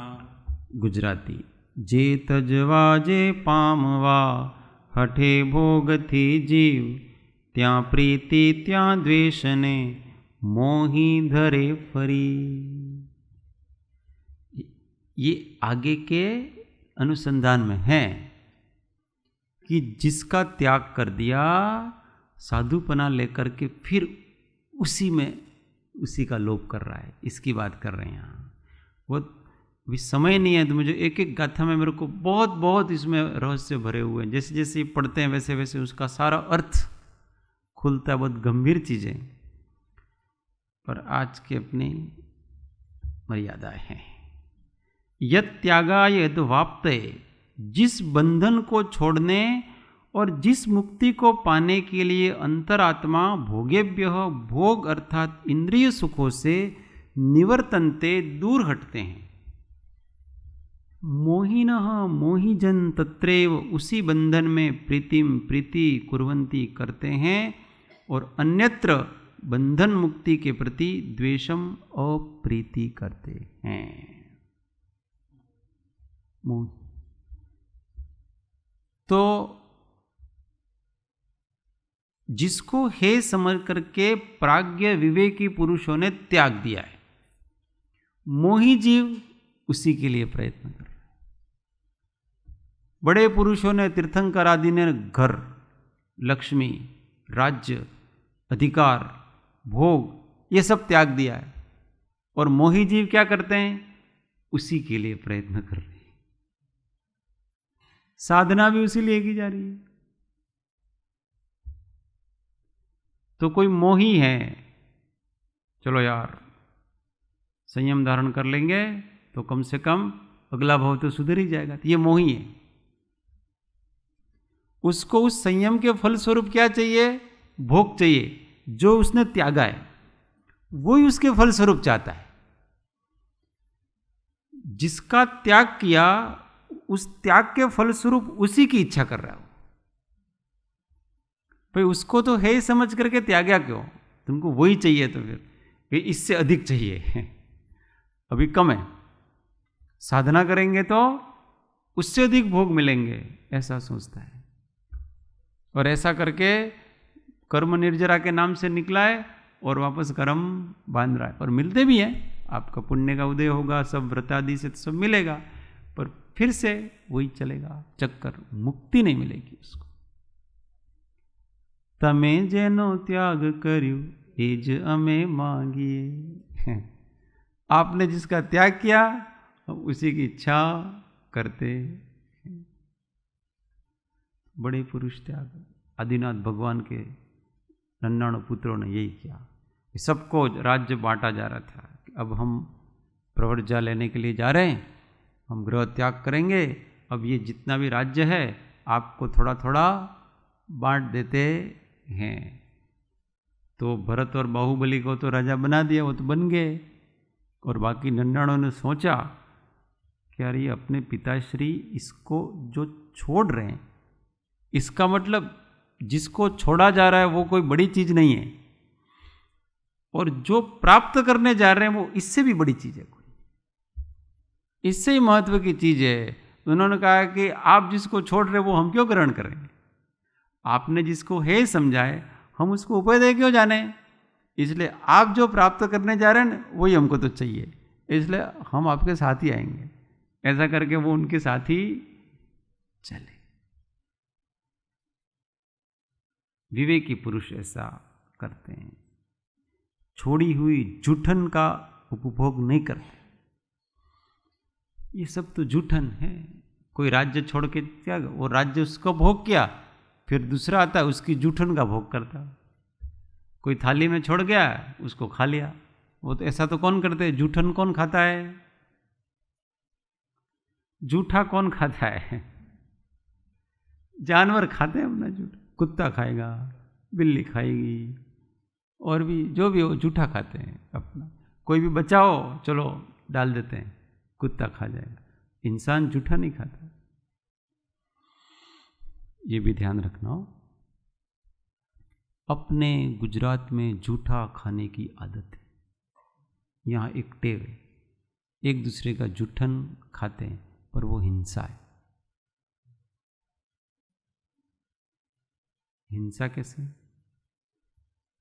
आपने मुंह में डाला, आपके लार से वो, फिर उसमें एक तो जीव पड़ जाते, समूर्छन जीव वगैरह, फिर वही आप दूसरी जगह ले जा रहे हो, वो खा रहे हो, बहुत हिंसा का कारण है। इसलिए जूठन चीज खाना नहीं। लोग कहते प्रेम वधे छे क्या कहते हैं, प्रेम वधे छे। वो ये इस्लाम में, मुसलमानों में ऐसा ही है, बड़ी थाली रखेंगे, 8 जने एक साथ खाएंगे उस बड़ी थाली में, किसी का वो तोड़ के वापस डाल रहा है उसी को भी खा रहे हैं, किसी का मुंह में भी निकाल के खा जाते हैं। ये ठीक बात नहीं है, हिंसा का कारण है। और प्रेम, राग बढ़ता है। हम जिसको प्रेम कहते हैं, महावीर भगवान उसको राग कहते हैं राग बढ़ता है, इससे दोस्ती प्रगाढ़ होती है। तो अपने मोक्ष मार्ग में तो वैराग बढ़ाना, कोई राग बढ़ाना है, कोई प्रेम बढ़ाना है, आपस में प्रेम नहीं बढ़ाना है अपने को। तो ऐसा प्रेम नहीं बढ़ाना कि जीवों की हिंसा हो। इसलिए अपने यहां तो ऐसा कहा है कि भोग करो तो भी ध्यान से करो, किसी को कष्ट नहीं हो, कम से कम कष्ट हो, ऐसा ही भोग भी किया जाता है। वो पश्चिमी संस्कृति में अनियंत्रित भोग विलास होते हैं, किसी की चिंता ही नहीं रखते, बस गिद्धों की तरह एक दूसरे में पड़ते हैं। ऐसा नहीं, भारत में भोग का भी तरीका है, हर चीज का अपना तरीका। हम भोजन कर रहे हैं, तरीका है इसका, सब प्रकार का तरीका है, उस तरीके से किया जाए, कम से कम जीवों को हिंसा होगी। तो यहां कहते हैं कि मोही जीव है, उसी में वापस लगता है, और बंधन मुक्ति के प्रति द्वेषम अप्रीति करता है। मुक्ति में अप्रीति है और बंधन के कारणों में उसको प्रीति है। अंतर समझे बिना भ्रम निवारण असंभव है। 91 अनंतरज्ञ संधत्ते अनंतरज्ञ संधत्ते दृष्टिम पंगोर्यथांधके दृष्टिं पंगोर्यथांधके संयोगात दृष्टिमंगेपि संयोगात् दृष्टिमंगेपि संधत्ते तद्वदात्मनः संधत्ते तद्वदात्मनः अनंतरज्ञ संधत्ते अनंतरज्ञ संधत्ते दृष्टिम पंगोर्यथांधके दृष्टिं पंगोर्यथांधके संयोगात् दृष्टिमंगेपि संयोगात् दृष्टिमंगेपि संधत्ते तद्वदात्मनः संधत्ते तद्वदात्मनः गुजराती। अग्नपंगुनी दृष्टिने माने अंधा माय, अभेदग्न जीव दृष्टिने माने चेतन माय। अब कहते हैं कि अंधे के कंधे पर बैठे हुए पंगु को देखकर उनमें अनंतरज्ञ, अंतर न जानने वाला, यथा जिस प्रकार संयोगात संयोग होने से पंगोह दृष्टिम, पंगु की दृष्टि अंध के संधत्ते अंधे में निर्धारित करता है, तद्वत उसी प्रकार अनंतरज्ञ, भेद न समझने वाला, संयोगात संयोग के कारण आत्मनः दृष्टिम, अपनी दृष्टि अपि भी अंगे संधत्ते शरीर में निर्धारित करता है। जंगल में आग लग गई और एक अंधा था और एक लंगड़ा था, दोनों था। अब दोनों अकेले अकेले तो निकल नहीं सकते उस जंगल से बाहर, तो फिर अंधे ने कहा कि तुम मेरे ऊपर बैठ जाओ, कंधे पे बैठ जाओ, क्योंकि तुम देख सकते हो पर चल नहीं सकते हो, मैं चल सकता हूं पर देख नहीं सकता हूं, अपन दोनों मिलकर के काम करेंगे इसका। तो अब वो लंगड़ा था, वो उसके कंधों पे बैठ गया, फिर वो डायरेक्शन दे रहा है, इधर जाओ उधर जाओ, इधर नहीं इधर जाओ, ऐसा। वो ड्राइवर ऊपर बैठा हुआ है। अब कोई दूर से व्यक्ति देखता है कि यार देखो ये अंधा व्यक्ति कितना फास्ट चल रहा है, वो दृष्टि किस में डाल रहा है, जो चल रहा है वो अंधा है, वो नहीं देख रहा है। वास्तव में दिखाने का काम कौन कर रहा है, ऊपर बैठा वो लंगड़ा कर रहा है। पर सामने वाला व्यक्ति को ऐसा लगता है कि देखो ये अंधा व्यक्ति अभी तो चल ही नहीं पा रहा था, अंधा था, बैठा था, अभी दौड़ रहा है, लगता है इसमें दृष्टि आ गई है। तो वो पंगु की दृष्टि को अंधे में निरूपित करता है। दृष्टि किसकी है, लंगड़े की दृष्टि से वो चल रहा है। उसी प्रकार से अज्ञानी जीव जो भेद को, शरीर और आत्मा का भेद नहीं जानते हैं, तो वो ऐसा मानते हैं कि ये जो देखने का काम, जानने का काम है ना, ये शरीर करता है। हम किससे जानते हैं? देखने का काम किससे होता है? वास्तव में आँख से होता है। आँख से देखते हैं अपन, जानते हैं। अगर इसमें से आत्मा निकल जाए तो हम देख सकते हैं। इसका मतलब आँख के निमित्त से, ये तो खिड़की है, खिड़की से देख कौन रहा है? आत्मा। अब ये खिड़की है, यहां से बाहर देखना है, हमने देखा बाहर, तो बाहर कोई दिखा। अब इस खिड़की ने क्या किया ये बताओ? इस खिड़की ने कुछ किया? इस खिड़की तो अपनी जगह है, देखने वाला तो हम हैं बाहर, वो तो अपनी जगह। ऐसे ये खिड़कियां हैं और इन खिड़कियों के माध्यम से हम ही बाहर देख रहे हैं, जान रहे हैं वगैरह। परंतु अज्ञानी जीव कैसा जानता है? मैं आंखों से देख रहा हूं, मैं कानों से सुन रहा हूं, मैं नाक से सूंघ रहा हूं, मैं इस त्वचा से स्पर्श कर रहा हूं, ऐसा मानता। जीभ से स्वाद ले रहा हूं, ऐसा मानता है। परंतु ये वास्तविकता नहीं है। सब हम आत्मा से, ज्ञान से कर रहे हैं, ये तो केवल निमित्त है। तो ये भेद नहीं जानने के कारण से ऐसा होता है। आगे कहते हैं, अंतर ज्ञान होने पर भ्रम का ठहरना असंभव है। अब इसी दृष्टि को लेते हैं। 92 दृष्ट भेदो यथा दृष्टिम, दृष्ट भेदो यथा दृष्टि, पंगोरंधे न योजये, पंगोरंधे न योजये, तथा न योजये देहे, तथा न योजये देहे, दृष्टात्मा दृष्टिमात्मनः, दृष्टात्मा दृष्टिमात्मनः। दृष्टभेदो यथा दृष्टिम दृष्टभेदो यथा दृष्टिं पंगोरंधेन योजयेत् पंगुरन्धेन योजयेत् तथा न योजयेत् देहे तथा न योजयेत् देहे दृष्टात्मा दृष्टिमात्मनः। द्रष्टात्मा दृष्टिमात्मनः। गुजराती। विघ्न न माने पंगुनी दृष्टि अंधा माय, निजज्ञ त्यम माने नहीं जीव दृष्टि तन्माय। उन दोनों में अर्थ दृष्टभेद जो भेद देख चुका है वह यथा जिस प्रकार पंगोह दृष्टिम पंगु की दृष्टि अंधे में न योजित नहीं जोड़ सकता है, तथा उसी प्रकार दृष्टात्मा जो अपने को देख चुका है वह आत्मनः दृष्टिम अपनी दृष्टि देहे शरीर में न योजित नहीं जोड़ सकता। तो जैसे अब देख गया कि इसके ऊपर जो लंगड़ा बैठा हुआ है ना वो चला रहा है, उसकी आंखों से ये चल रहा है, अंधे अपने आंखों से नहीं चल रहा है।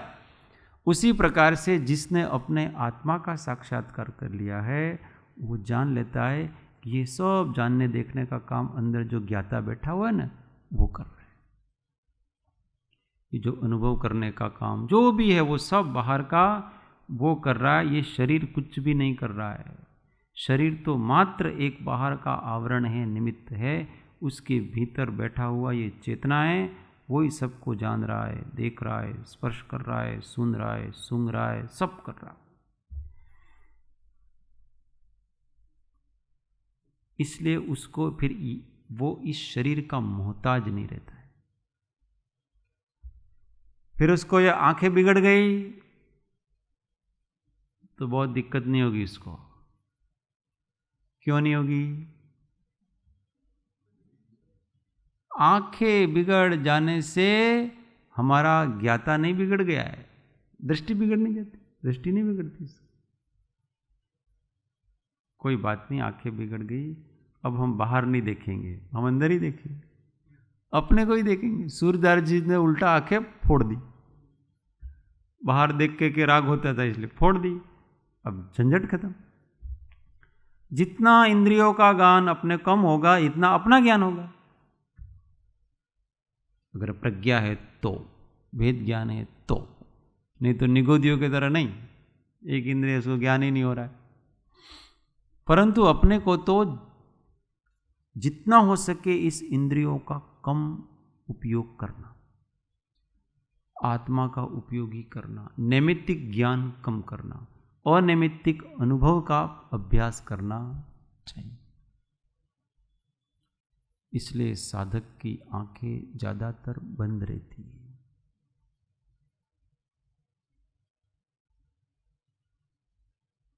डाफोड़िया न मारे साधक, कुछ भी करेगा पहले आंख बंद करेगा। बस आंख बंद करने से क्या होता है कि जो देखने से विकल्प उठते थे वो नहीं उठते।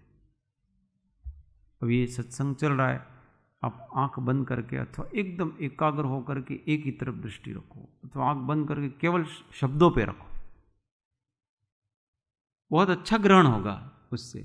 पर इधर उधर देखते रहेंगे तो क्या होगा, ये आ रहा है, वो आ रहा है, ये उठ रहा है, तो आधा ध्यान तो वहीं जा रहा है। तो एकाग्र हो जाओ, आंखें बंद रखो, बस सुनो केवल।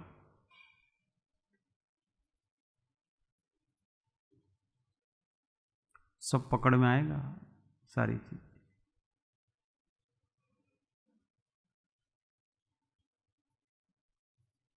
भक्ति चल रही है, आंखें बंद है, इसका मतलब ये नहीं कि हम कोई आत्मा में घुस गए। बहुत बार मैं आंखें बंद करके बैठता हूँ तो लोगों को यूँ समझता है और ध्यान कर रहे हैं लागे से। मैं ध्यान नहीं करते हैं, भक्ति ही सुन रहे हो और बहुत अच्छी तरह से सुन रहे। कोई भी गलती नहीं कर सकता है। आप एक शब्द चूक गए तुरंत पता पड़ जाएगा यहाँ चूक गया। एक एक शब्द के ऊपर ध्यान है, वहां कोई ऐसे अंदर कहीं पहुंच नहीं गए, आत्मा में एकाग्र होकर के श्रवण हुआ किया जा रहा है। सब कुछ एकाग्र होकर एक एक शब्द पर ध्यान है। वो तो थकान लगती है इसलिए नहीं बोलते हैं। अगर थकान नहीं लगे तो गाने में और आनंद है। गा करके भक्ति करने में, और भक्ति तो गा करके ही करनी चाहिए अपने को, परंतु अपने शरीर की सीमाएं हैं, मर्यादाएं हैं, इसलिए शांत भाव से एकाग्रता से श्रवण किया जा रहा। ऐसा संकल्प करके बैठे हैं कि अभी जो अनुष्ठान होगा, भले आत्मसिद्धि हो कि पूजा हो, एक एक शब्द, कोई भी शब्द मेरे उपयोग से नीचे जाना नहीं चाहिए, सबको मेरे उपयोग में आएगा। ये विधि ठाड़ो हो ये के प्रथम पढ़े जो पाठ, एक एक शब्द आपके उपयोग में घूमना चाहिए इसे। ऐसा नहीं कि वो शब्द बोल गया और आप कहीं और थे, ऐसा नहीं, आपके वो शब्द बराबर आपके उपयोग में होना चाहिए। इसको एकाग्रता कहते हैं। इस एकाग्रता से ही फिर धीमे धीमे धीमे धीमे कर्मों के निर्जरा होकर के आत्मसत्ता में जीव एकाग्र हो पाता। जो बाहर में एकाग्र नहीं हो पाता, वो अंदर में कैसे एकाग्र?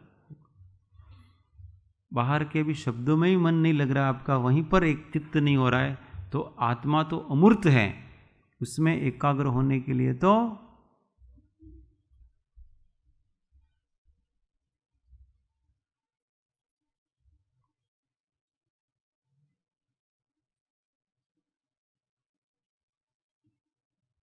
तो जिसने अपने अंदर देख रखा है उसको पता चल जाता है कि ये सब अंदर से मामला बाहर आ रहा है, शरीर से कुछ आ रहा, इसे भेद ज्ञान करना चाहिए।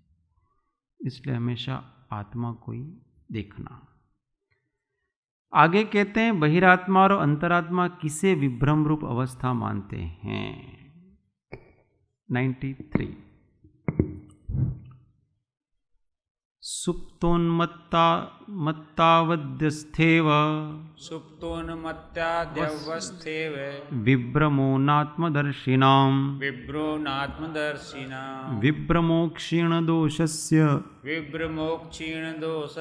सर्वावस्थात्मदर्शिनः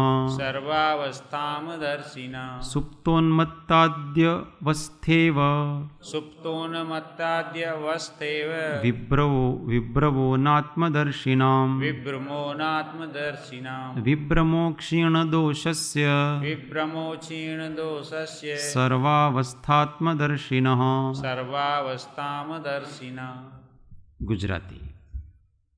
मात्र मत निद्रित दशा विभ्रम जाने यज्ञ दोषितनी सर्वे दशा विभ्रम गणे निज। तो कहते हैं उन्मत्ताद्यवस्था एव शयन, पागलपन, मूर्छा, नशा आदि की अवस्था ही अनात्मदर्शी नाम आत्मदर्शन से रहित बहिरात्माओं को विभ्रम रूप लगती है। पर अक्षीण दोषस्य, जिसका अविद्यारूपी दोष नष्ट नहीं हुआ, उस बहिरात्मा की सर्व अवस्था आत्मदर्शिनः, आत्मदर्शी अंतरात्मा को विभ्रम रूप लगती है। जो अज्ञानी बहिरात्मा, वो तो क्या समझते हैं, ये सो रहा है, ये पागल है, इसलिए सब उन्मत्त है, ये सब विभ्रम है उसका सारा। परंतु जो ज्ञानी है उसको तो अज्ञानी की हर अवस्था विभ्रम ही लगती है। वो अज्ञानी ध्यान कर रहा है, वो भी वो विभ्रम है।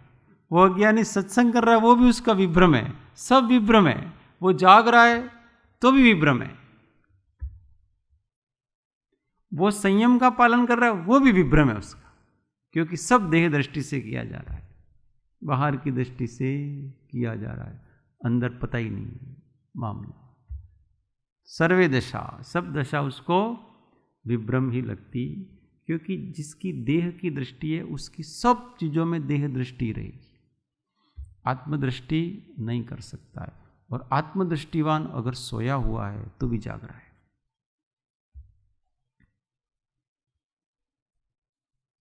क्यों? क्योंकि उसको मैं, जो स्व है, उसमें उसका उपयोग हमेशा लगा हुआ है, उसका विभ्रम नहीं है। और उसको स्व का विभ्रम है और बाकी सब में जाग रहा। बहुत रहस्यात्मक वस्तु है। शास्त्र ज्ञान से नहीं, आत्मज्ञान से मुक्ति होगी, ऐसा कहते हैं। शास्त्र ज्ञान थी निवेड़ो नहीं, हाँ ऐसा कृपाल देव ने कहा है 94। विदिता शेष शास्त्रोपि विदिता शेष शास्त्रोपि न जाग्रदपि मुच्यते न जाग्रदपि मुच्यते देहात्मदृष्टिर्ज्ञातात्मा देहात्मदृष्टिर्ज्ञातात्मा सुप्तोन्मत्तोऽपि मुच्यते सुप्तोन्मुक्तोऽपि मुच्यते विदिता शेष शास्त्रोपि विदिता शेष शास्त्रोपि न जाग्रदपि मुच्यते न जाग्रदपि मुच्यते देहात्मदृष्टिर्ज्ञातात्मा देहात्मदृष्टिर्ज्ञातात्मा सुप्तोन्मत्तोऽपि मुच्यते। सुप्तोन्मत्तोऽपि मुच्यते। गुजराती। तन दृष्टि सर्वागमी जागृतपण न मुकाय आत्मदृष्टि उन्मत्त के निद्रितपण मुकाय। अभी जो बात करी वही। विदिता शेष शास्त्र, शास्त्रों का ज्ञाता होकर भी और जागृत भी, जागता हुआ भी, देहात्म दृष्टि शरीर में आत्मबुद्धि वाला न मुच्यते, मुक्त नहीं होता। पर ज्ञातात्मा आत्मज्ञानी सुप्तोन्मत्त अपि, सोया या उन्मत्त होकर भी मुच्यते, मुक्त होता है। अगर कोई अज्ञानी बहिरात्मा है जो शरीर और आत्मा को अलग नहीं जानता है, नहीं मानता और नहीं अनुभव करता है, ऐसा अज्ञानी आत्मा है, उसको सारा शास्त्र ज्ञान आ जाए तो भी वो मुक्त नहीं होगा। और दिन भर स्वाध्याय ही करता रहे तो भी मुक्त नहीं होगा। और जो ज्ञानी है, शरीर और आत्मा के भेद को जानता है, अनुभव करता है, मानता है, वो अगर सोया हुआ है तो भी उसकी कर्म निर्जरा निरंतर चालू है। हमेशा उसकी कर्म निर्जरा चालू। क्यों? क्योंकि निरंतर उसकी दृष्टि अपनी आत्मा में, उसने अपने आप को स्व, जो वास्तविक स्व है, उस रूप अपने आप को स्वीकार कर लिया है। और जिसने एक बार किसी वस्तु को स्वीकार कर लिया तो उसकी धारा निरंतर चलती है। जब तक स्वीकार नहीं होता है तब तक वो धारा बनती संशय, पर एक बार स्वीकार कर लिया वो धारा बनती है उसकी। स्वीकार भाव वही जिस दिन से शादी होती है उस दिन से सतत चलता है कि मैं किसी का पति हूं, मैं किसी की पत्नी हूं, धारा बन गई। अब जब सोई हुई है तो उस जो महिला को ऐसा होता है, सोई उस समय भूल जाती है कि मैं किसी की पत्नी हूं, ऐसा होता है? ऐसा नहीं। सोई हो तब भी उसको ऐसा है, जाग रही है तब भी उसको ऐसा है, जो कर रही है तब अब मैं विवाहिता हूं, ऐसा उसको लगता है। किसी का बेटा पैदा हुआ तब से वो माँ बन गई, अब उसको याद थोड़ी करना पड़ता है कि अभी मैं माँ बन गई। उसको सोई हो तब भी ऐसा है, अब मैं माँ हूँ, सामान्य लड़की नहीं हूँ। तो उसका सारा व्यवहार वगैरह सब, और वो नींद में भी उसको अबुद्धिपूर्वक रहता है। ऐसे जिसकी आत्मा में आत्मबुद्धि है, ये जो ज्ञायक तत्व है वो मैं हूँ, इस शरीर आदि है वो मैं नहीं हूँ, ऐसा जिसको स्वीकार हो गया है, चैतन्य अपने आप में चैतन्य रूप जिसने स्वीकार कर लिया है, उसको नींद में भी उस चैतन्य का ही स्मरण रहता है, अनुभवन रहता है। इससे उसके कर्म की निर्जरा हो रही है निरंतर। ये 94 नंबर की गाथा में ज्ञानी जीव निद्रावस्था में तथा उन्मुक्त अवस्था में होते हुए भी कर्म बंधन से मुक्त होता है। हाँ। और जो ऊपर वाली गाथा है उसमें वो सामने वाले को जानने की बात कर रहा है कि आत्मानुभवी अंतरात्माओं को तो मिथ्यात्वादी दोष वाले बहिरात्मा जीव भी विभ्रम रूप लगते हैं। हाँ। तो ये सामने वाले का सर्टिफिकेट ये कैसे लेगा? मतलब ऐसा है कि जो बहिरात्मा वो तो यही जानता है ये सोया है ना, इसलिए प्रमाद कर रहा है। परंतु जो ज्ञानी है वो तो अज्ञानी की हर चेष्टा प्रमाद है, ऐसा जानता है वो।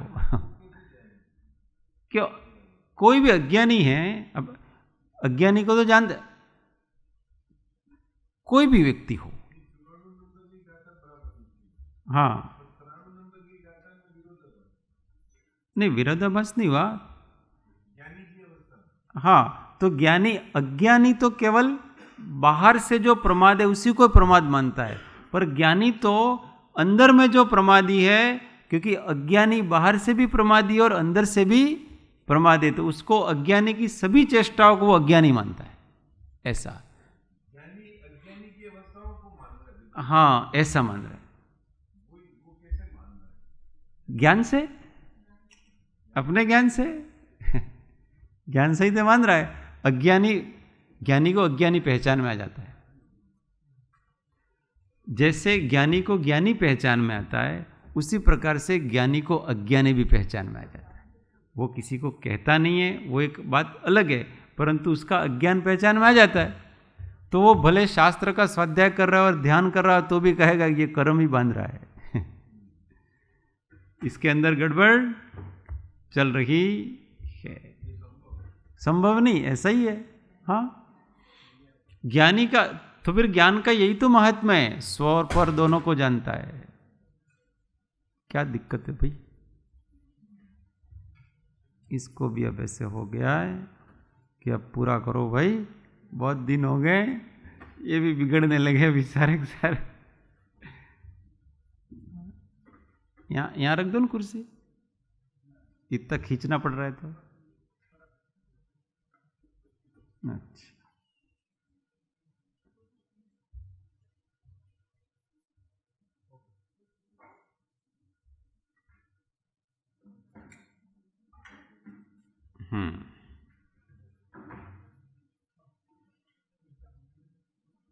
हो गया, गुड।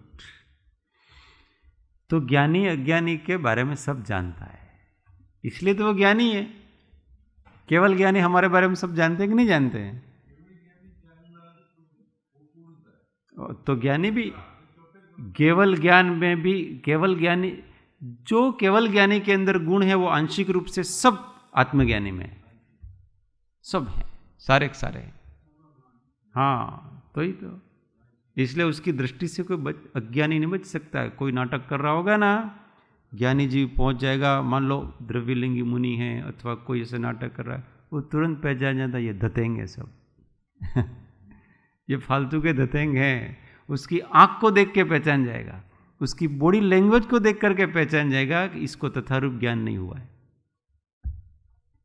भले वो कहता हो, पर इसको तथारूप हुआ, क्योंकि उसकी वाणी, उसका वर्तन, उसकी फेस, उसकी सब चीज़ें बताती हैं, उसकी आंख का विश्वास, ये सब चीज़ें बताती हैं कि अभी थोड़ी दिल्ली दूर है कृपालु देव ने कहा नहीं, उनको सत्संग के लिए भेजा। वो कोई कबीरपंथी थे, तो धर्मज सत्संग के लिए भेजा सौभाग्य भाई को, उन सबको। पर उन्होंने पूछा कृपालु देव को कि भाई वो अभी ज्ञान दशा में है कि नहीं? तो उन्होंने कहा वो तथारूप ज्ञान दशा में तो नहीं है, पर सत्संग करने योग्य है। अब वो कभी मिले ही नहीं उनको, फिर भी उन्होंने कहा ऐसा, ज्ञान दशा में तो वो नहीं है। तो ये ज्ञानियों के ज्ञान का कोई था नहीं है, वो सब समझ सकते, तुरंत समझ में आ जाता। नीचे वाले ज्ञानी को सबको ऐसा जरूरी नहीं है, परंतु फिर भी अज्ञानी की पहचान तो हो ही जाएगी। भले ज्ञानी की न हो तो अज्ञानी की तो हो ही जाएगी। अज्ञानी की पहचान करना बहुत सरल है, ज्ञानी की पहचान करना ही कठिन हो जाएगी। मुमुक्षु ही जब ज्ञानी को पहचान लेंगे, तो फिर ज्ञानी ज्ञानी को क्यों नहीं पहचानेंगे? और जो ज्ञानी ज्ञानी को पहचान लेता है, तो वो अज्ञानी को क्यों नहीं पहचानता है? आराम से पहचान लेगा। इवन अज्ञानी भी ज्ञानी को बहुत हद तक तो पहचान ही लेता है। वही तो, मुमुक्षुना नेत्रो महात्मा ने ओळखी ले। जो मुमुक्षु है वो ज्ञानी अज्ञानी में भेद कर लेगा, क्योंकि उसके अंदर मुमुक्षुता जैसे ही प्रकट होती है तो ज्ञान के अंश प्रकट होते, वो ज्ञान की भूमिका में आ रहा है। अब भूमिका वाला उसके ऊपर की भूमिका वालों को पहचान लेता है आराम से, उसके निकट होता है तो वो आराम से पहचान लेगा, उसमें क्या।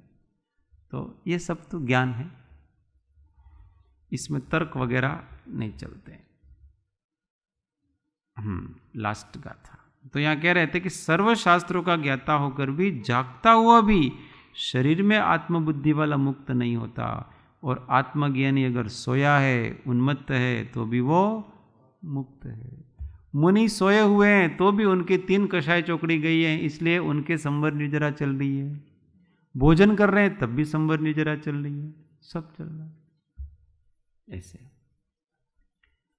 मन कहाँ लगता है, ऐसा कहते हैं। अब ये सब बातें आ गई, तो अब मन लगाना है, किसका मन कहाँ लगता है बताएं। यत्रे वाहित धीः पुंसः, यत्रे वाहित धीः पुंसः, श्रद्धा तत्रैव जायते, श्रद्धा तत्रैव जायते, यत्रैव जायते श्रद्धा, यत्रैव जायते श्रद्धा, चित्तं तत्रैव लीयते, चित्तं तत्रैव लीयते, यत्रैव वाहित धीः पुंसः, यत्रैव वाहित धीः पुंसः, श्रद्धा तत्रैव जायते, श्रद्धा तत्रैव जायते, यत्रैव जायते श्रद्धा, यत्रैव जायते श्रद्धा, चित्तं तत्रैव लीयते। चित्तं तत्रैव लीयते। गुजराती। जेमा मतिनी मग्नता ते निज थाय प्रतीति जेहनी त्याज थाय मन लीन। तो कहते हैं कि यत्र जहाँ भी पुंसः मनुष्य की आहित धी बुद्धि समर्पित होती है, तत्र वहीं श्रद्धा जायते, श्रद्धा उत्पन्न होती है। श्रद्धा अर्थात विश्वास। और यत्र जहाँ भी श्रद्धा जायते, श्रद्धा हो जाती है, तत्र वहीं चित्त लीयते, मन लीन होता है। बहुत सुंदर। ये प्रॉब्लम है ना सबको कि हमको मन लगता नहीं है, तो इसलिए नहीं लगता है। तो कैसे लगेगा? तो पहले तो आहित धी बुद्धि समर्पित होती है, पहले तो अपना सारा दिमाग वहां लगाना पड़ेगा, दिमाग का समर्पण करना पड़ेगा, उसी के बारे में सोचना पड़ेगा, उसी के बारे में सारा चिंतन करना पड़ेगा। तत्रेव, और जहां अपना दिमाग लगता है ना, वहां श्रद्धा पैदा हो जाती है, विश्वास हो जाता है। क्योंकि बार बार किसी को स्मरण किया जाए, भावना की जाए, तो उसके ऊपर विश्वास पैदा हो जाता है ऑटोमेटिक। और जहां पर विश्वास पैदा हो गया, तो अब अपना चित्त उसी में लगेगा। क्योंकि श्रद्धा के अनुसार, श्रद्धा की रुचि, उस रुचि के अनुसार ही उपयोग जाता है। तो पहले तो रुचि बढ़ाने के लिए अपने को बुद्धि लगानी पड़ेगी। इसलिए पहले बुद्धि पूर्वक अपने को साधना करनी पड़ेगी, आज्ञा मान करके। ये कह रहे, उसी के बारे में सोचो, उसी के बारे में तर्क वितर्क करो। पहले निर्णय करने के लिए क्या करना पड़ता है? तर्क, न्याय, इसका सहारा लेना पड़ता है। इस नए से ऐसा है, उस नए से ऐसा है, इस प्रकार से ये, ऐसे तर्क वितर्क करके पदार्थ का बौद्धिक निर्णय करना पड़ता है कि ये शरीर है, इसके भीतर जो आत्मा है, आत्मा इस प्रकार से, आत्मा किस नए से किसका करता है, किस नए से किसका करता है, किसका भोगता है, किसका भोगता नहीं है, ये सब, मोक्ष क्या है, मोक्ष के उपाय क्या है, ये सारा का सारा तर्क वितर्क करके निर्णय करना पड़ता है कि ये है मामला, वस्तु का स्वरूप इस प्रकार से है। अंत में डिसीजन हो गया कि मैं आत्मा हूँ, बाकी सब अनात्मा है। अब मुझे पर में जो राग द्वेष हो गए हैं, वो राग द्वेष छोड़ने हैं। इसलिए वीतराग होना यही एकमात्र धर्म है। इसलिए अब वो वीतरागता के मार्ग पे चल पड़ता है। ये निर्णय हो गया इसका। पहले निर्णय बुद्धि लगा करके ही करना पड़ता है। इसलिए कोई यूँ कहते हैं कि मोक्ष मार्ग में बुद्धि का काम नहीं है, तो सर्वथा ऐसा भी नहीं है। पहले तो बुद्धि का ही काम,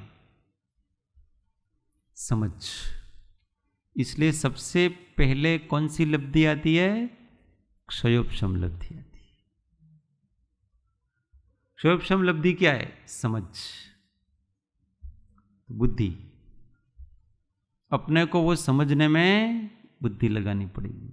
समझ के बाद क्लैरिटी बढ़ेगी और विशुद्धि होगी। इसलिए दूसरी कौन सी है? विशुद्धि। फिर देशनालब्धि, फिर प्रयोगी, फिर करणलब्धि आदि। इसलिए पहले दिमाग से सोचो। परीक्षा प्रधानी होना, ऐसे नहीं कि मान लिया, आप कहते हो मान लिया, अपना दिमाग लगाना नहीं चाहता है। क्यों? दिमाग दूसरी जगह लगा हुआ है। कौन सोचे इसके बारे में? भोगों के बारे में ही सोच रहा है, शरीर के बारे में ही सोच रहा है, उसके बारे में सोच रहा है, दिमाग वहाँ लग रहा है। इसलिए यहाँ दिमाग नहीं लगाना। यहाँ तो महाराज आप कहते हैं वो सही है, दिमाग तो धंधे में लगाना है। यहाँ लगा देगा तो તમે જેમ કહો છો તમ તો મને ખાલી કામ બતાવો બસ, આ દિમાગ यहाँ ना लगे આપણો, दिमाग तो वहाँ लगा हुआ है इसका। तो जहाँ दिमाग लगा हुआ है वहीं पर प्रतीति, श्रद्धा, विश्वास जमेगा उसका। क्यों? क्योंकि उसका विश्वास वहीं है।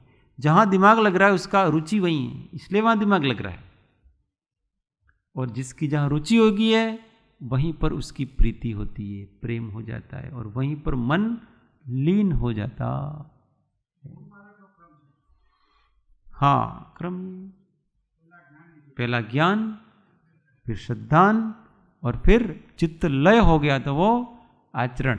प्रैक्टिकली तो यही है, साधना तो इसी प्रकार से। इसलिए पहले अच्छी तरह से दिमाग खोल करके समझना, धर्म को समझना, धर्मात्मा को समझना, वस्तु के स्वरूप को जैसा है वैसा समझना। इसलिए सबसे पहले स्वाध्याय किया जाए, बहुत जरूरी है। सामान्य आचार विचार तो के साथ में पहले स्वाध्याय से बहुत गहन अभ्यास किया जाए। समझे बिना हम ऐसे आगे बढ़ते रहते हैं। महाराज તમે पहला तो मैंने मुनि बनावी दो, પછી બધું કરીશું, फिर नहीं होगा। पहले सामान्य समझ तो होनी ही चाहिए। इसकी पात्रता 5वें गुणस्थान वाले की पात्रता होती है, तब जाकर के वो 6ठे 7वें गुणस्थान में आता है। स्वाध्याय करना चाहिए। अपने आजकल क्या है, श्रावकों को, गृहस्थों को यूँ समझाते हैं, गृहस्थों तो कहीं खाली बस मात भक्ति करवानी, स्वाध्याय अध्याय कहीं करवो नहीं। तो ऐसा थोड़ी भाई, हम समझेंगे नहीं तो प्रतीति कैसे करेंगे? तुम्हारा मोटा मोटा शास्त्र वाँचवा नहीं तो भाई वो ठीक बात है, कोई अपेक्षा से, परंतु जिससे तत्वार श्रद्धान हो वो तो पढ़ना। तत्वार श्रद्धान करने के लिए तो अपने को पढ़ना पड़ेगा, समझना पड़ेगा, और शास्त्रों में वही है। अभी समय सार शास्त्र है, अभी उसको श्रावक को, गृहस्थों को पढ़ना है कि नहीं पढ़ना? बोलो। तो समय सार में बताया क्या, ये बताओ। समय सार में 9 तत्व का निरूपण है, और 9 तत्व का परमार्थ स्वरूप बताया वहां। और जब तक उस 9 तत्व का, पदार्थों का परमार्थ स्वरूप समझ में नहीं आएगा तब तक तत्वार श्रद्धान नहीं होगा। इसलिए सबसे पहली आवश्यकता तो मिथ्या दृष्टि को है। समय सार की पहली आवश्यकता किसको है? मिथ्या दृष्टि को है। क्यों? उसको सम्यक दृष्टि होना है। और भूतार्थ परमार्थ से अगर जीवाजीव को नहीं जाना तो सम्यक दृष्टि कैसे होगा यथार्थ में? ऐसा है, श्रद्धा से उसको स्वीकार कर लेना चाहिए। आगे का अपने मन कहाँ नहीं लगता है। हाँ, इसी से रिलेटेड पढ़ लेते हैं। 96 यत्रानाहि तदीय पुंसः श्रद्धा तस्मान्निवर्तते तस्मान्निवर्तते यस्मान्निवर्तते श्रद्धा यस्मान्निवर्तते श्रद्धा कुतश्चित्तस्य तल्लयः। कुतश्चित्तस्य तल्लयः। अर्थ गुजराती पढ़ लेते हैं एक बार। ज्ञान ही मति निमग्नता तेनी न होय प्रतीत, जेनी न होय प्रतीत त्या केम थाय मन लीन। तो यत्र जिसके प्रति पुंसः मनुष्य की अनाहित धीहि बुद्धि समर्पित नहीं होती, तस्मात् उससे श्रद्धा निवर्तते, श्रद्धा हट जाती है। और यस्मात् जिससे श्रद्धा निवर्तते हट जाती है, चित्तस्य लयम मन की उसमें लीनता कुतः कहाँ से हो सकती है? कितनी जोरदार बात कही कि जहां अपनी बुद्धि समझ पे सोच विचार नहीं चल रहा है, किसी का विचार ही नहीं आ रहा है, अगर परिचय हट गया प्रीति कम हो जाएगी। किसी से अपने को संबंधों को मेंटेन रखना है तो क्या करना पड़ता है पता है? बार बार उसके बारे में सोचना पड़ता है, बार बार उससे परिचय करना पड़ता है, बार बार उसको मिलते जुलते रहना पड़ता है, नहीं तो प्रेम कम हो जाएगा। दूरियों से, बातचीत बंद कर देने से, विचार बंद कर देने से, उसके बारे में सोचना बंद कर देने से उसके प्रति अपनी भावनाएं कम हो जाती है। ऐसे इस मोक्ष मार्ग के बारे में सोचते विचारेंगे नहीं तो इस मोक्ष मार्ग की श्रद्धा भी धीमे धीमे कम होने लगे। इसलिए इसी के बारे में सोचो, इसी के बारे में विचारो, सब इसी के बारे में करो तो इसके बारे में श्रद्धा जमेगी। दूसरी बातें अपन विचार करते हैं तो मन दूसरी बातों में जाएगा। अब इसी के बारे में विचार करेंगे तो मन उसी में अटका रहेगा। इसलिए रोज ध्यान में विचारो, मोक्ष मार्ग क्या है, सम्यक दर्शन क्या है, सम्यक ज्ञान क्या है, सम्यक चारित्र क्या है, सम्यक दर्शन के स्वरूप का विचार करो, सम्यक ज्ञान के स्वरूप का विचार करो, सम्यक चारित्र के स्वरूप का विचार करो। ऐसे मोक्ष मार्ग का रोज निरंतर ध्यान करना चाहिए। चलते फिरते उसी के विचार करने चाहिए, आत्मा के ही, तो वहाँ दृढ़ जमेगा अच्छे से और वहाँ मन लय होगा। जिसकी भी प्राप्ति करनी है उसके विचार भी करने पड़ेंगे, उसकी भावना भी करनी पड़ेगी, उसकी प्रतीति भी करनी पड़ेगी। आगे का अपन कल करेंगे। अभी सबको विश्वास हो गया कि ये हो जाएगा। 2 पन्ने ही है, हो जाएगा। आज बहुत धैर्य रखा सबने, इसके लिए धन्यवाद के पात्र हैं सभी। वो क्या है कि अब अपना भी पेट्रोल खत्म होने आ रहा है, इसलिए आपको तो केवल सुनना है, या तो हाँ आपका पेट्रोल खत्म नहीं हो रहा है, हमारा पेट्रोल खत्म हो रहा है। परंतु इस समाधि शतक का बड़ा इसी का अतिशय है कि बिल्कुल मुझे थकान का एहसास नहीं। ये 9 दिन में नहीं तो इतना अधिक 4.5 घंटे लगातार बोलना होता है, फिर बाकी का अलग, बाकी का तो अलग ही है, दूसरे से बातें करते हैं और मिलने जुलने आ रहे, वो तो सब एक्स्ट्रा है ही, परंतु केवल शुद्ध रूप से। तो फिर भी इस बार मुझे पिछली बार थोड़ी एहसास रहा था, इस बार बिल्कुल नहीं रहा मुझे। तो ये इस शास्त्र का और अपने अंदर के उत्साह का और सामने वालों की रुचि का ये सब परिणाम है।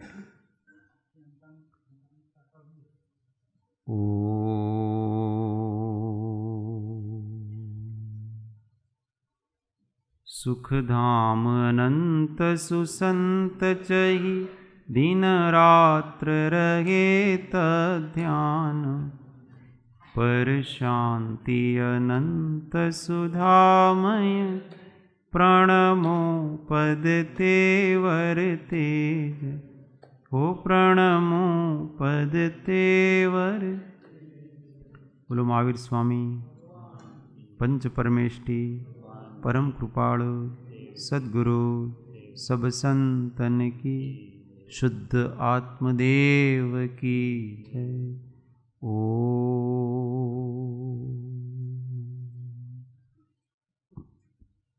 सूत्र सब साथी। हूँ आत्मा छूँ आपनो सेवक छूँ सौनो। हूँ आत्मा छूँ आपनो सौनो मित्र छूँ। हूँ आत्मा छूँ आपनो सेवक छूँ सौनो मित्र छूँ। जय जिनेन्द्र।